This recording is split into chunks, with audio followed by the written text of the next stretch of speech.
Tonight on TV2, 1 year later, we have taken a look back on the past 365 days since the university's first announced its shutdown due to COVID-19. And after the death of a Bowling Green State student due to an alleged hazing incident, the campus is speaking out. The students' demands and BGSU's response.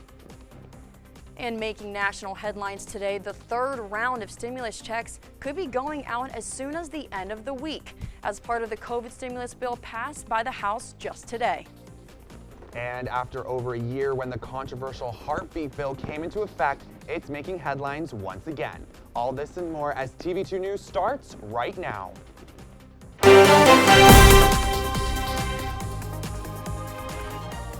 This is TV2 News.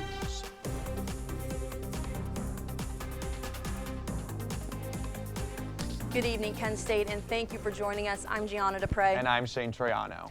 We begin tonight's newscast by looking back to 1 year ago today, when Kent State officially shut down for the semester due to COVID-19. That's right. Our reporter Jenna Borthwick spoke to students about living through the last year. Hi, Jenna. Hi, Shane. On March 10th, 2020, many students in TV2's newsroom were running around frantically, piecing together the news that Kent State would be moving to remote instruction in an attempt to halt the spread of COVID-19 on campus. Uncertainty swept KSU. We didn't know how long coronavirus would last. In the words of President Todd Dyken, in some ways it seems like yesterday, and in other ways, more like 100 years ago. Now, while we're not at the end, things are now looking up. Let's take a look back. Kent State announced it is canceling classes for the rest of the week over coronavirus concerns and will hold classes online starting next Monday. 1 year ago today, life at Kent State suddenly changed after COVID-19 made it to Ohio. The governor requested that universities move their face-to-face courses online. Plans to resume in-person courses by April 16th did not pan out. I never would have expected it to escalate how it did. Students and university officials were forced to establish safety measures with no blueprint on how to do so. When that realization did hit that, I was going to probably be the first student body president here that didn't have one in-person meeting, that was difficult. This resulted in social distancing, face coverings, and hand sanitizer, and lots of it. But some students think the hardest part of the campus shutdown was losing the sense of community. The main thing I miss is meeting new people through classes, and I feel like sophomore year is such a time for continuing those friendships and relationships. I'm not really able to see a lot of people and see a lot of my friends, and get to kind of have that last year. It has been really sad. But they did have some positives during their time at home. There's been so much growth because there's been so much time for thought and self-reflection and things like that. According to an email from President Todd Dyken today, the university has been able to ramp up testing to keep positive cases under 1%, with plans to hold more in-person courses this fall. So you could say things are looking up. Things are going to go back to normal. This pandemic isn't going to last forever, as much as it feels like it is. Now, as I mentioned before, the university still says it will be a slow transition to the college we knew before the pandemic. Reporting for TV2 News, I'm Jenna Borthwick. Thanks, Jenna. 2 new research institutes are making its way to Kent State as the Board of Trustees has approved of them today. The Anti-Racism and Equality Institute will be added in the fall, and the Environmental Science and Design Research Institute will be added as soon as today. It'll focus on core values to build an inclusive culture, providing an infrastructure support for research and collaboration opportunities. The Environment Institute will build on its current mission of supporting student research. In another university announcement, the College of Nursing and Akron General are coming together to offer a sexual assault nurse examiner certificate program. The collaborative project was created to address the regional and national shortage of SANE certified registered nurses. According to the press release, there is only 1 in every 3 of Ohio's 267 hospitals that have this program. The new program will provide nurses with bachelor's and master's degrees in nursing and 2 years experience with a specialized training to be certified in SANE. A Bowling Green State University student passed away this weekend from an alleged hazing incident at a fraternity. This is the second case in the country where a student tragically passed away from these incidents, and hazing is at the center of it. Remembering one of their own and a life lost too soon. Bowling Green State University students gathered at the campus's Greek Village to mourn the loss of 20-year-old Stone Foltz, who died on Sunday after an alleged Pi Kappa Alpha hazing incident. His tragic death spurring a movement for change.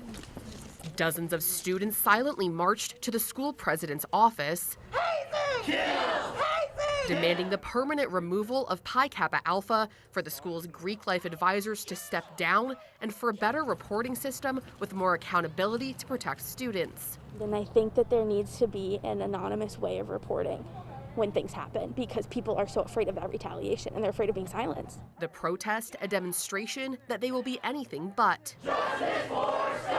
Students sharing their stories of hazing, saying it's a common issue in the BGSU community, seen in more than just Greek life, including club sports and other organizations. This was not an isolated event, and if we don't speak up, it will happen again. One student saying she left a sorority because of the unhealthy culture. I know there are other sisters, people that I would still call sisters, that experience the same thing, that are too afraid to speak up or do something about it. Now, they hope that by speaking out and calling for change, their former classmates' death will not be in vain. People are constantly victims, and this is the consequence: Stone's death.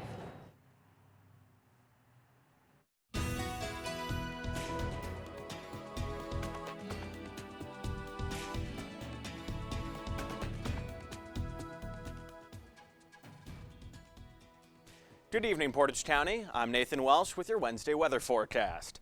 So right now, it's 65 out. That's right, it's basically spring. Though it feels like 67, even better.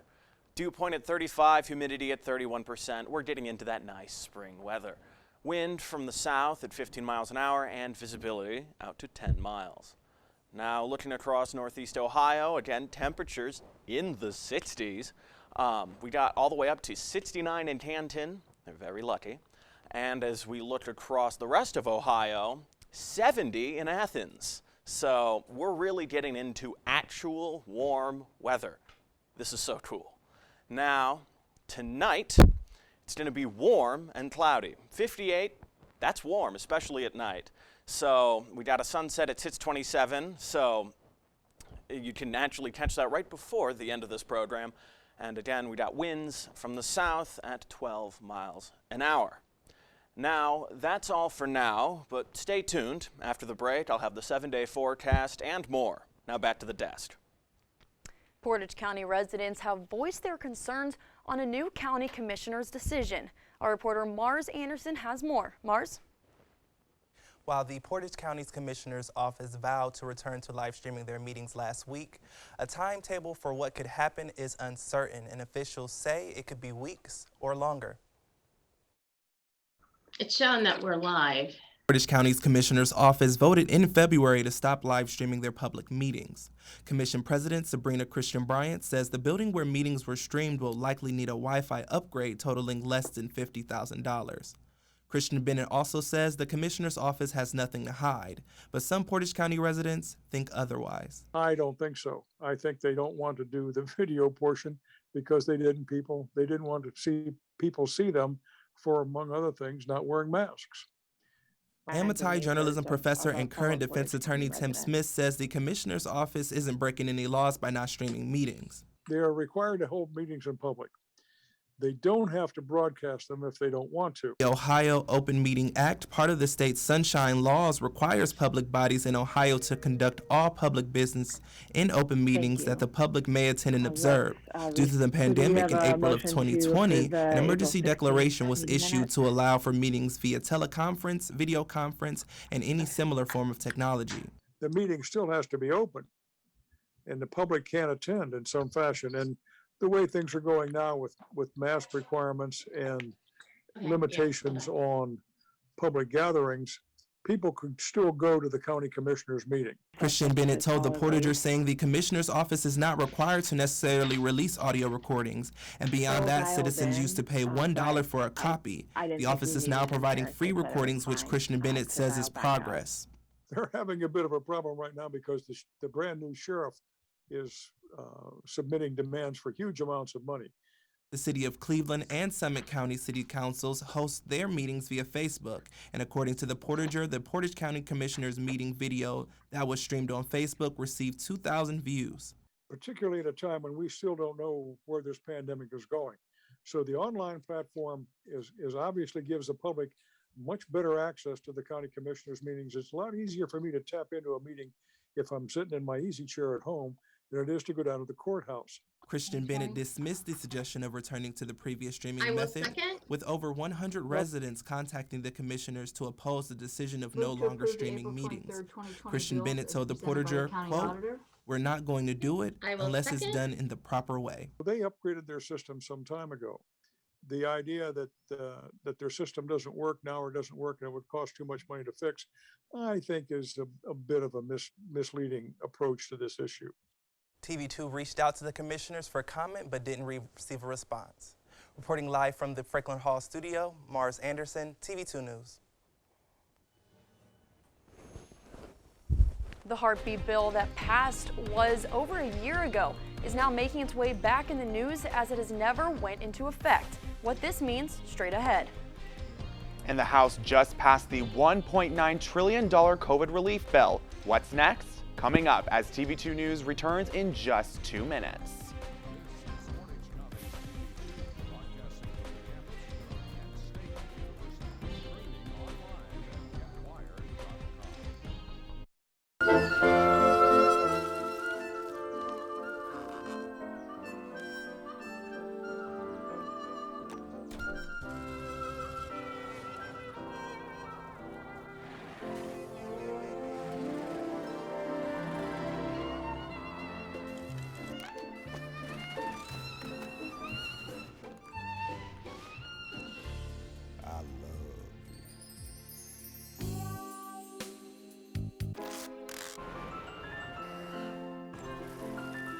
Get strawberries? Okay.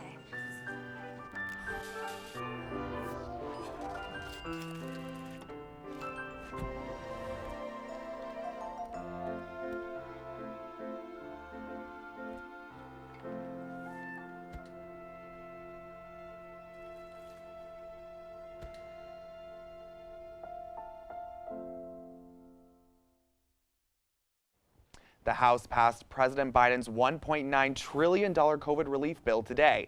It is now being sent to Biden's way to sign it. Our very own Jenna Gobrecht talks when to expect and when to expect it. Hi, Jenna. This round of stimulus includes some key provisions for college and graduate students. Here's what you need to know. This new package is $1.9 trillion in aid money from the federal government. The plan delegates $40 billion of that to colleges and universities. Aside from grant money, student loan borrowers can expect exemption from paying taxes on loans when they receive the new long-term forgiveness plan being put into place by the Student Loan Tax Relief Act, paving the way for total loan forgiveness being pushed forward by the Democrats. $1,400 can be expected for receiving a stimulus check, which passed today by the Senate.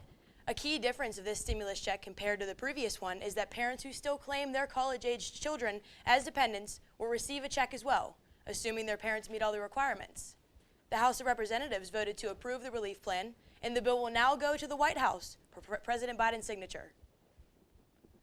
Biden said this relief bill represents a historic victory for the American people, and he looks forward to signing it later this week. Now that we have confirmation that students will be receiving a check, try not to spend it all in one place. For TV2 News in Franklin Hall Studio, I'm Jenna Gobrecht.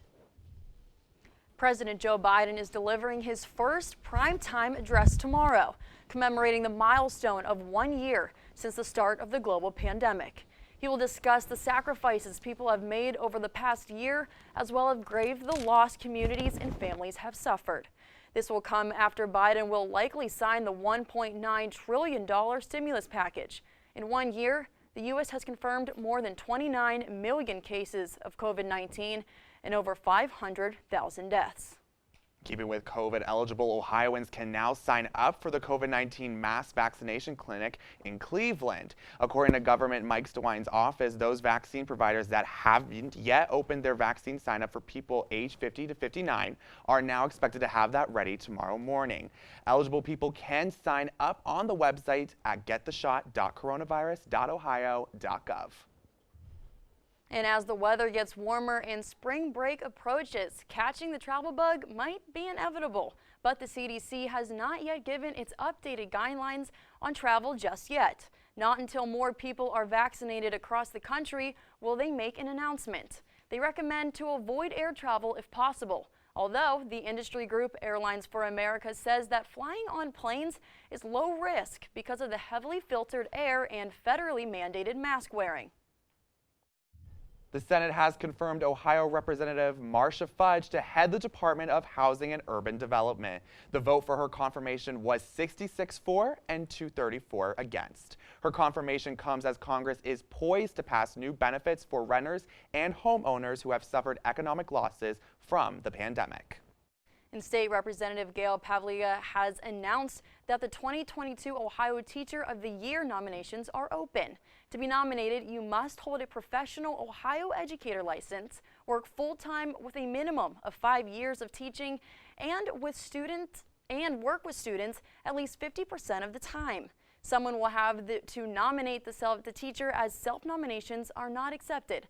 The deadline to nominate a worthy teacher is April 9th. To learn more about nominating regulations, go to teachingleadinglearning.com.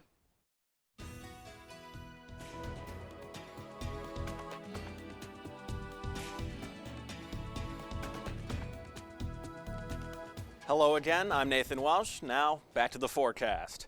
So tonight it's going to be 59 and cloudy for most of it. And of course it'll get down to 57 around 3 a.m. And as we get further into tomorrow, it's going to pick up all the way to 65, which is cool, aside from the fact that it's going to rain. And so we move on to tomorrow. Again, just warm and rainy, unfortunately. So if you don't mind the rain, go outside. And sunset at 6:28, 1 minute ahead from today. Now, looking at the 7-day forecast, I already briefed you on Thursday, but for the next 3 days after, partly cloudy. We're going to have some sun as the temperatures go back down because we live in Ohio. And into Monday, that's right, rain and snow, which kind of sucks, but of course, it'll pick back up as the month progresses. As a matter of fact, it'll just be getting around 50 the next day, so I mean, the snow isn't going to last that long. But I've been Nathan Welsh with your weather forecast, reminding you to get out there and experience the warm Ohio weather before it predictably will get much colder. Back to the Thank you, Nathan. Now, over a year after Ohio signed one of the strictest laws about abortion into effect, the heartbeat bill, the piece of legislation is making its way back into the headlines. TV2's Alexandria Manthey joins us now to tell you more on why. Hi, Alex. Hi, guys. The stance of pro-life or pro-choice has been a political debate for years. In 2019, Ohio lawmakers passed one of the strictest legislations banning abortions as early as 6 weeks into a pregnancy, but this bill never went into effect. The heartbeat bill would ban abortions as soon as a fetal heartbeat is detected. People say, well, if your heart stops when you die, then it must mean you're living when you start, so this is something that can overturn Roe v. Wade. And that's not exactly the truth. The heartbeat bill is not currently in effect in Ohio because it goes against federal law. Current laws in Ohio ban abortions after 20 weeks gestation. So you can pass all the heartbeat bills you want, but because of the precedents in the United States Supreme Court, they probably won't take effect. The only way they could take effect is if Roe v. Wade was overturned. Nearly a third of women in the state had misconceptions of abortion laws. This confusion could be because of the heartbeat bill. When Mike DeWine signed the bill, I think to speak to the confusion, most people that were paying attention just figured, well, that's it then. How can we not be confused? There's, such contradictory information as to how we're valued, what rights we have, whether we have any say in our own lives. what's best for us, what's best for our children, what's best for our work. I mean, everybody has an opinion on women, and most women feel obligated to know how to please. With the issue coming back to the forefront, women across Ohio are taking sides. If we are going to stop abortion, we want to do it at the moment of conception. I think it's ludicrous. I think it's intrusive. I think it's really disrespectful towards women, towards basic biology. The topic of abortion has evolved over the last several years as a women's rights issue. The course of the last decade or 2 decades really, is that you've seen women realizing that this is, at the end of the day, a kind of tactical battle they have to win. United States lawmakers continue to debate this issue. Reporting live in the Franklin Hall newsroom, I'm Alexandria Manthey. The Kent State women's basketball team had their MAC tournament game today, and the men will play in their first game tomorrow. Find out how the women did. Britney movement has made its way to high-profile members of Congress. Find out who as TV2 comes back in just a moment.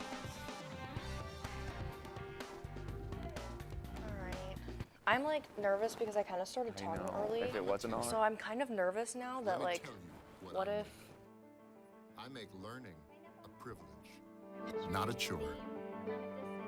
Show up And frustration, a tool, not an obstacle. I make working hard seem easy and giving up impossible. And then we're gonna turn the lights and everybody look up. I make an old subject feel like a fresh thought. Finally won. What's your reaction gonna be? Yeah, exactly. And unconventional methods Okay, what else? common.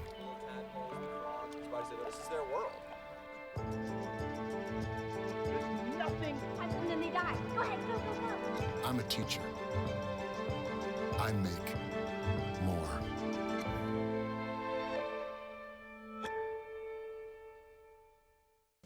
And now, your TV2 Sports Report.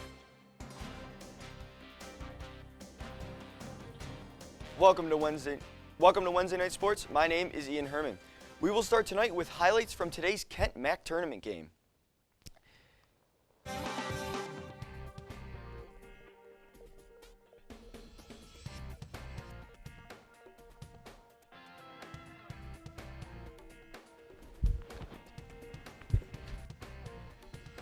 And we're in the fourth quarter now, and Hannah Young gets the ball, and she puts up the midi there and puts it in. Nyla Blackford misses the free throw, gets her rebound, and puts it up to bring the Flashes within 4. Just a couple minutes later, Hannah Young with another runner, she gets that to fall. And a minute later there, Jessica Schiffer drains one of her 2 threes there to put Buffalo up late in the fourth quarter. But Mariah Mockinson, not so fast, just under a minute left. She brings it within 6, and she runs it back again and drains another 3 to bring them 69-66. And Buffalo wins 73-66, and now we'll hear from Coach Starkey after the game. Yes, at the end of the day, I'm just really proud of our players for, you know, what they were able to overcome this year and just get to Cleveland. We fought so hard in it, and we needed some good fortune down the stretch, and we didn't get it when on a few key plays in the last couple minutes of the game. But really proud of our team, that not giving in, and especially when we weren't shooting the ball well. We really struggled to shoot the ball for I don't know, last 8 or 9 games, and I just think everything this season just wore them down, and it really showed in our field goal percentage. Play their first MAC tournament game tomorrow. Their game will be played 30 minutes after the first game is done, and that begins at 11 a.m. The Flashes are the 4th seed and will play 5th-seeded Ohio University. Earlier in the season, Kent won by 10 points. The Flashes dominated the game in the paint, scoring 50 of their 89 points. There, and will hopefully replicate that performance again. They will look to lean on seniors Danny Pippen and Travell Beck to help the team get to the second round. Today, I'm Ian Herrman. I hope everyone has a great night. An investment of a lifetime. This investment firm is helping Black women lead organizations.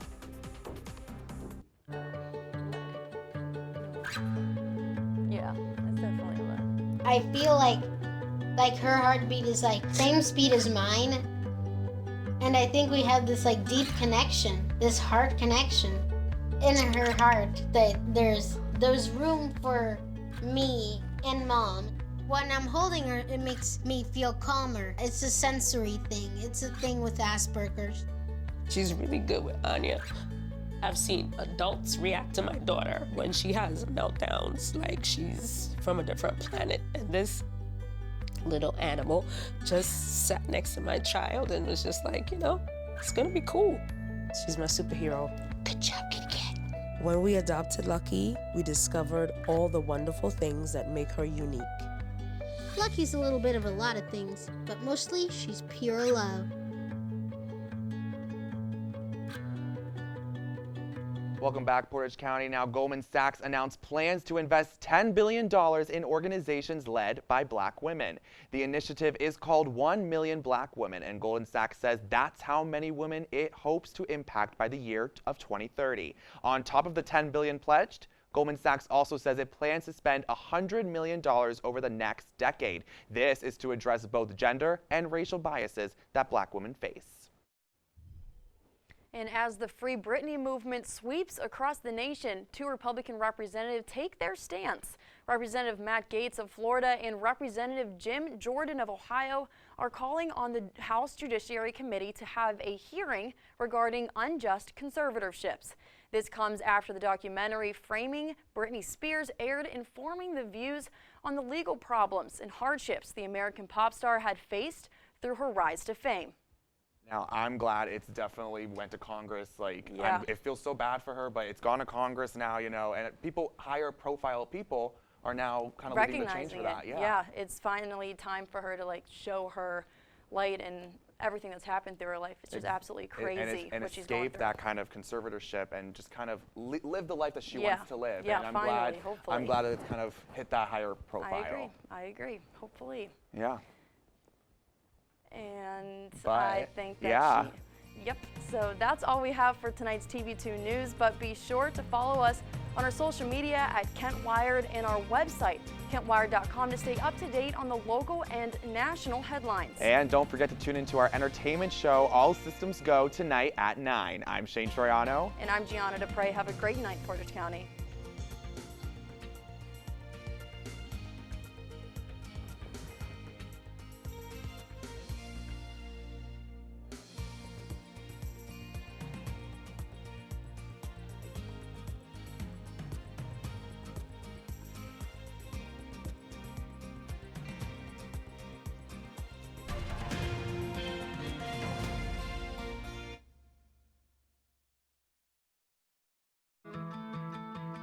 There was a time in my life where I was extremely homesick. I decided that I needed a pet.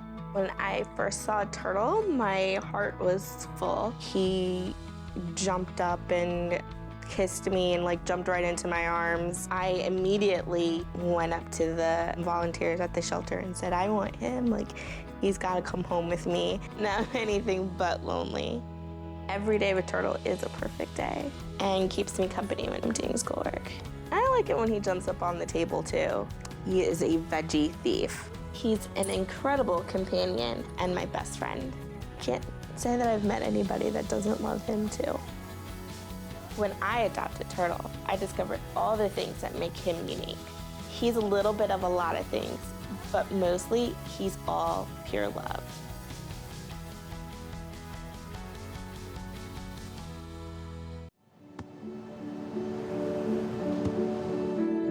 I don't remember how it started. Go to that. Our back and forth. It always came back.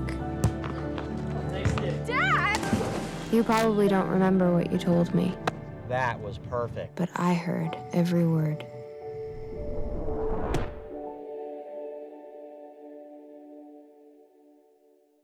Wizard, roll for deceasedness. My Dark Wizard casts Super Fireball. The wizard has only rolled an 8. What? This is garbage! Spell. No way a roll like that doesn't hit a level 1 I goblin. have Are you 7. serious? You gotta be kidding Oh my me. God! Seriously, What is it's just going a baby on? goblin. Cease your quarreling, children. What are you doing, you crazy monster? Nanny? Oh my What? You should stop being nerds and playing D&D and be nerds and watch All Systems Go Wednesdays at 9, where we talk everything from movies, games to anime and more. Yeah, No, seems yeah. reasonable.